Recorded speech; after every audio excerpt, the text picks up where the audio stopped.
তো hello guys, কেমন আছেন? আশা করি সকলে ভালো আছেন। আজকে আপনাদের মাঝে একটি নতুন ভিডিও নিয়ে এলাম। সেটি হলো আমেরিকান গুয়েতেমালা ঘাস। এই ঘাসটি খাওয়া যায়।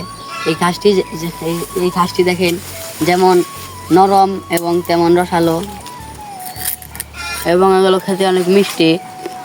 এগুলো দিয়ে গুড় বানানো যায়। আমি গুড় বানানোর জন্য পরীক্ষা করার জন্য ছোটোখাটো একটা ঘাস ঘাস লাগিয়ে দিয়েছি এদিক দিয়ে। কয়েকদিন পর ওই যে ওদিক দিয়েও লাগিয়ে দেবো। তারপর আপনাদের গুড় বানিয়ে দেখাবো। এইগুলো খেতেও যেমন মিষ্টি, গুড় বানালেও তেমন অনেক মিষ্টি লাগে। এবং এদিক দিয়ে লাগাইছি, কয়েকদিন পরে গুড় বানাবো পরীক্ষামূলকভাবে। কেন যে অল্প ঘাস লাগাই নাই, অল্প। এই দেখেন এদিক দিয়ে ঘাস বড়ই হয় নাই, বুঝে ওই দিক দিয়ে তো জায়গা পড়ে রয়েছে, ওদিক দিয়ে লাগিয়ে দেবো। তারপর এগুলো দিয়ে রস করে এগুলো জাল পেরে গুড় বানাবো। এই ঘাস আর ওই ঘাস কিন্তু এক না।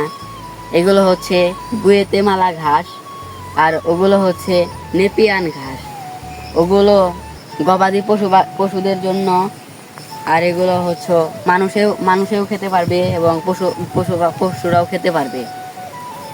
এগুলো দিয়ে গুড় বানাবো। এগুলো তার জন্য একটা পরীক্ষা করার জন্য লাগিয়ে দিচ্ছি। এগুলো কয়েকদিন পরে বড় হলে এগুলোতে গুড় বানাবো।